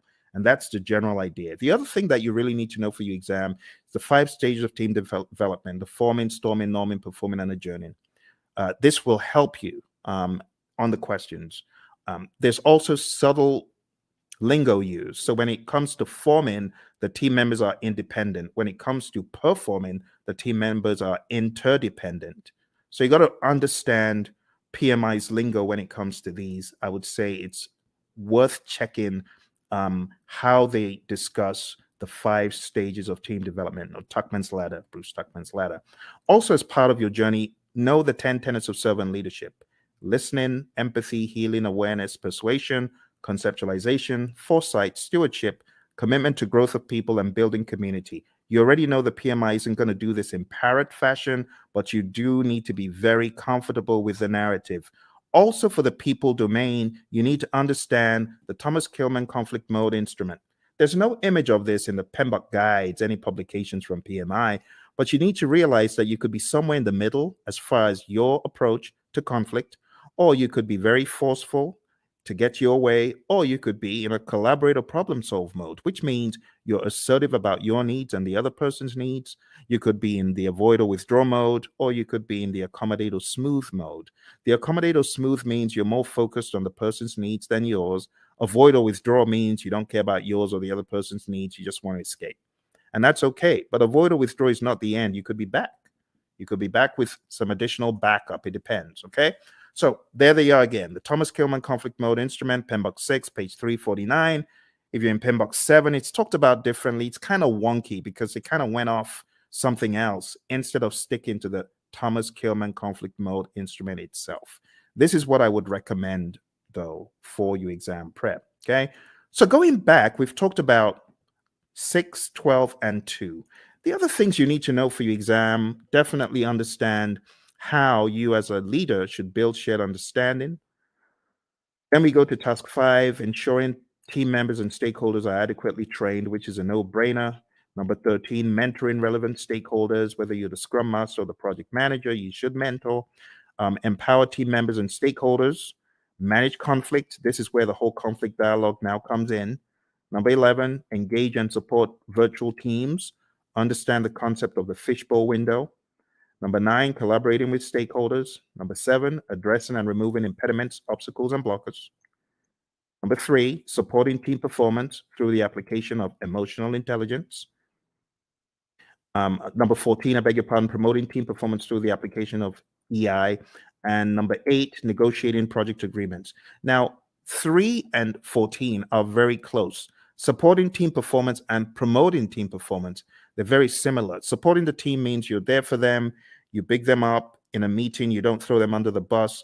Promoting team performance through the application of EI is different. This means you are emotionally intelligent. Emotional intelligence means you're able to control your emotions, bridle your emotions, and you're also able to influence the emotions of others. And that's the people domain very succinctly. Okay. As easy as ABC. But don't forget, in the document I sent you, every one of these is broken down into smaller enablers. I would recommend going through the PDF that I put in the chat. That will help get you to excellence in this. Okay? Let's move on to the process domain. Before we get to the process domain, I really want to accentuate a couple of tools. Okay? The stakeholder power interest grid is big. Make sure you understand that before your exam. You could have the power interest grid, the influence impact grid, and other allotropes of it. And understand the planned stakeholder engagement process. This is where we have our stakeholder engagement assessment matrix. I call it the SEAM. This is where you have your current state of the stakeholder, and that is your desired state. They're currently unaware. You want them to be supportive. The question for your team then becomes, how do I get Bob from an unaware stakeholder to supportive? What are the actions that we need, right? And those are the actions that you got to discuss. So this is a great conversation piece for the real world as well, okay? In the task of collaborating with stakeholders, in which process do you build trust and gain support from stakeholders? What do you think?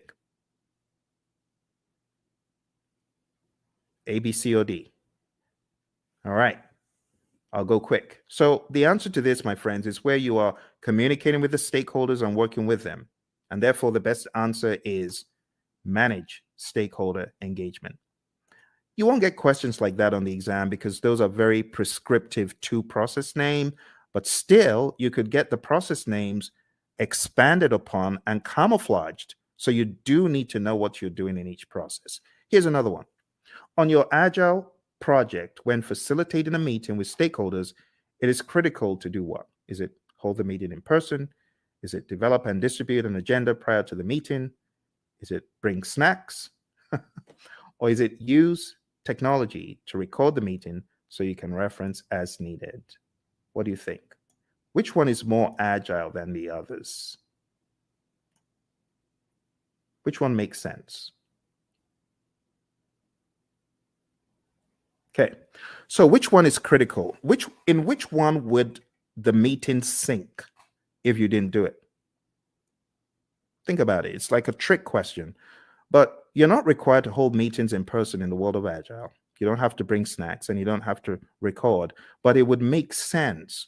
For example, if you're holding a retrospective, it would make sense for you to have an agenda and for you to share that. Okay. So this is an example of how, looks a little bit difficult. Am I in the world of predictive? Or mine, it sounds a little bit predictive in the answers, but it says agile. So you got to be ready to face things like that. All right, let's move into the next domain, which is process. Okay. As usual, we have our roadmap, and these are the things we've just talked about. So I'll be very quick. Number one is actually task 13. So this is where you determine the appropriate methodology, the methods, the practices. Are we going to be agile, predictable, something else? Then you got to establish a project governance structure for rules and regulations and how things work. And then number 9 is pretty much integration. You got to integrate project planning activities. Number 17 is plan and manage project or phase closure, pretty much close project or phase, which we've already looked at today. Number 8, plan and manage scope. Number 6, plan and manage schedule. Number 5, plan and manage budget and resources. So at a high level, number 8 is really scope management that we looked at. Number 6 is schedule management. And number 5 is budget and resources. I'm sorry, it's a little bit obscured because of the color on the screen. Number 7, plan and manage quality of products or deliverables. That's quality as a knowledge area. And all of these also double in the world of agile. Don't forget. Number 3, assess and manage risks. We've taken a look at that. Number 12, procurement management, pretty much. Number 1, execute the project. Now we can execute the project. After you've done all that planning, now you execute with urgency to deliver business value. Number 16, ensure knowledge transfer for project continuity. Make sure that you're transferring the knowledge, because if that person leaves, what's going to happen? That needs to be your question. All right, manage project issues, have an issue log. Make sure you chase those impediments as vehemently as possible before they eat you alive. So we talk about impediments, obstacles, and blockers. So the question is, what is the difference between an impediment, an obstacle, or a blocker? And the answer is an impediment slows you down. An obstacle is in the way. Now you can go around it, you can go over it, but when it comes to a blocker, you're stuck in your tracks. You're stopped. That's really bad. They're all bad, but blockers are the worst because they just stop you in your tracks. You can't move. When we talk about managing project issues in the world of predictive, all of those things are in your issue log. You got to go after them. Manage project changes just means manage changes using your change management plan. Your configuration management plan must also be considered. This is manage project artifacts. 3 artifacts in Agile. Who remembers?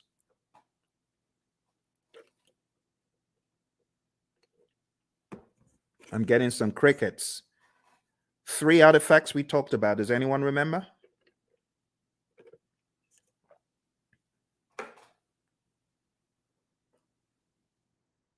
Hello? Everyone's quiet. Okay, I don't bite.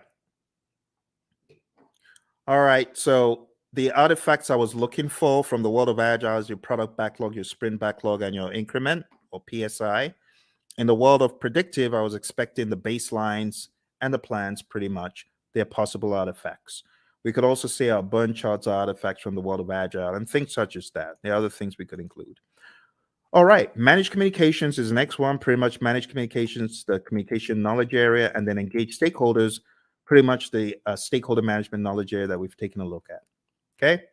Don't forget, there's some really important stuff in the Agile Practice Guide as far as the incremental agile predictive iterative mantra, knowing when one is better than the other. So if there's a low degree of change, but there's a high frequency of delivery, it's incremental, stuff like that. This image is going to help you master.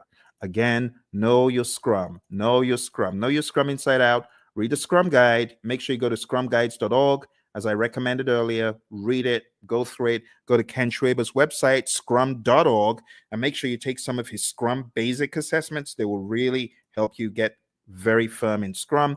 And don't forget the PMI's Agile Practice Guide, page 18, table 3-1. This is a table that you do, in my mind, absolutely need to know before your exam. And when it comes to the world of risk, just understand that risk can be positive or negative. Like in this image, we have, okay, the mouse gets the cheese. Well, that's a positive risk.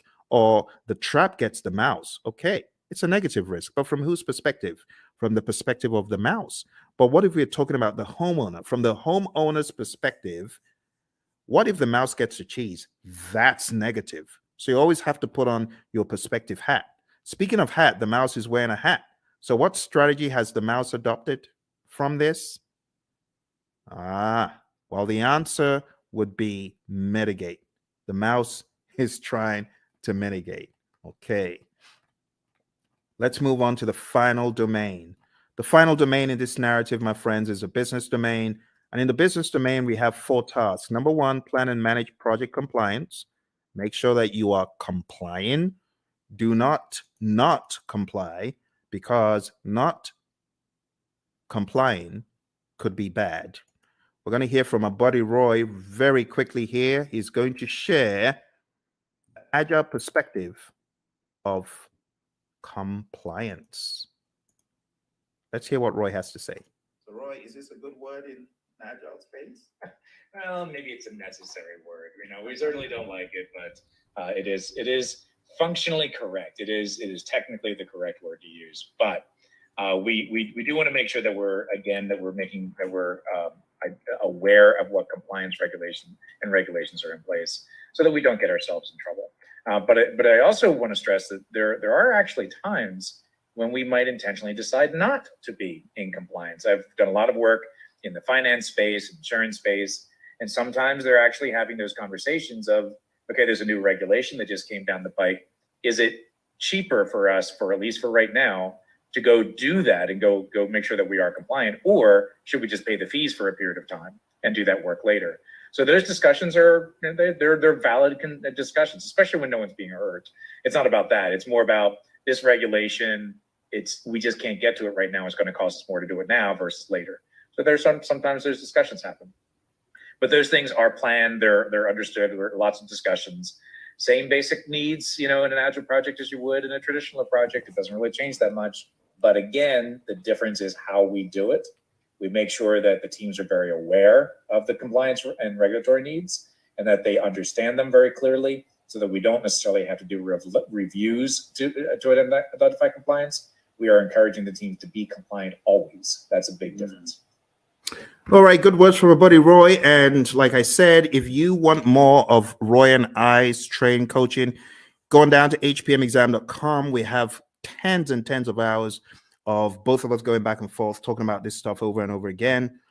You could go on to tinyurl.com/elite PMP. You'll be able to join the Udemy course where we have PMBOK 7. We just go to town on PMBOK 7, and you can watch all of those videos there.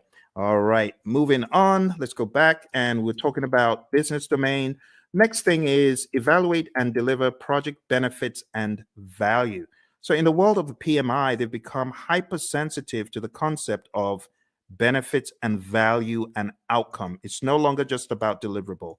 Moving on to task 3, evaluate and address the external business environment changes for impact on scope. This is what a good product owner should be doing. A good product owner should always be scanning the boundaries and saying,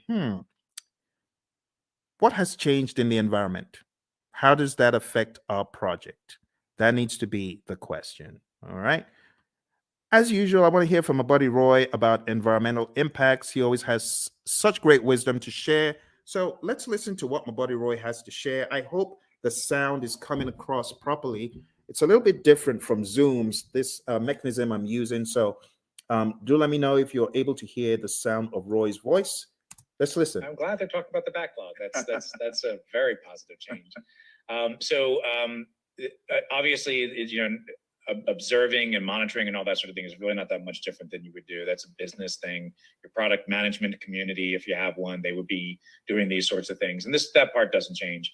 The part that does change, though, is that we're able to make those changes a lot faster. So if something is happening in the market, we don't have to wait 6 months or a year to implement it because of current projects. We change it now, or as early as is practical anyway. And the main reason that we can do that is because it's less impact to our schedule, less impact to our projects. We can make those changes a lot faster with significantly less impact to our project. All right, back to you, Phil.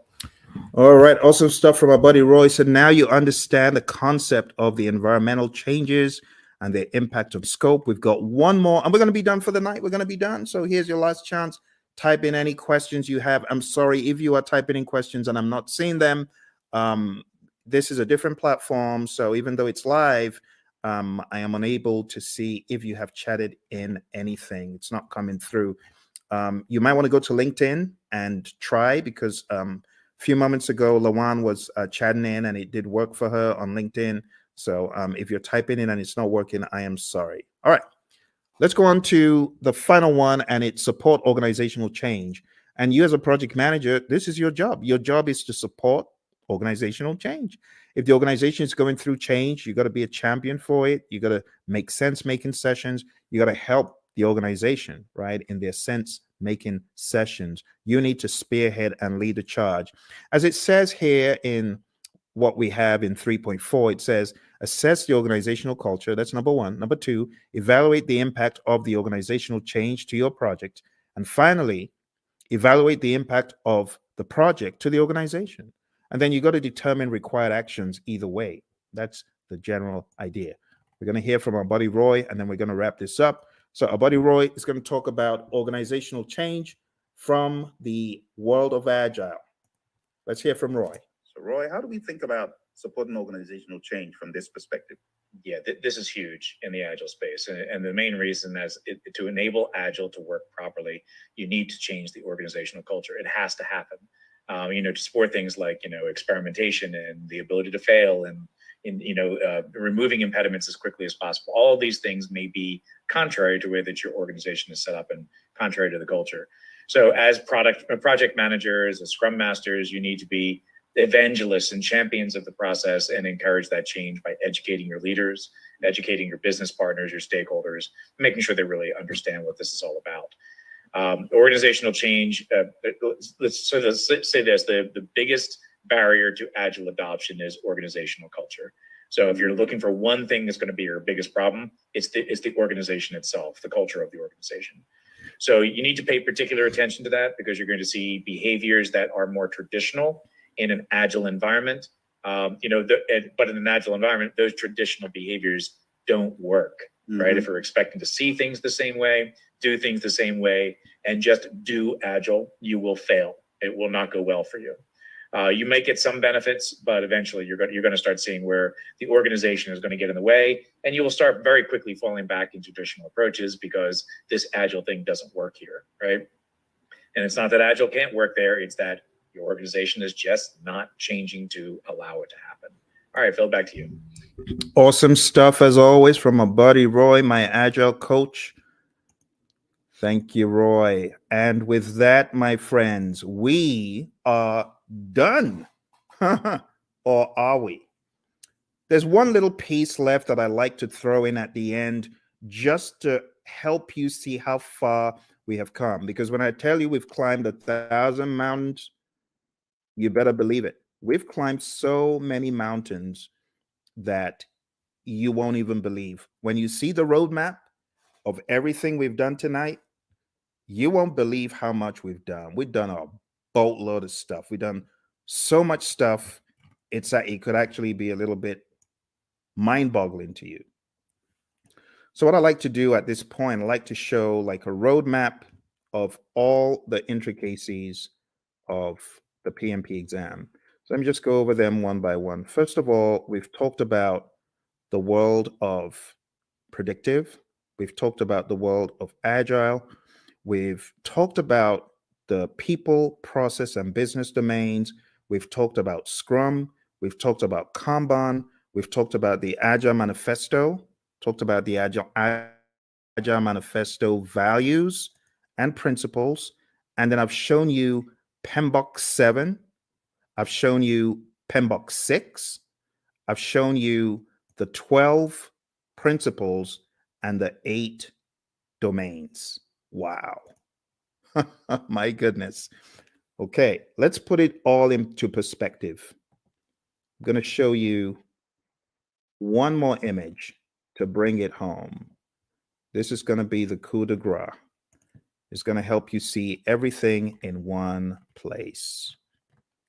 Okay. But are you ready? I hope you are. This is going to go pretty deep. Let's take a look. I call this the PMP mind map. PMP mind map. And this mind map encapsulates the entire journey. I think at the end of it, you'll probably appreciate all the work you have been doing, actually. All the work you've been doing to succeed on your PMP, you're going to see it come to light here. All right. Here we go.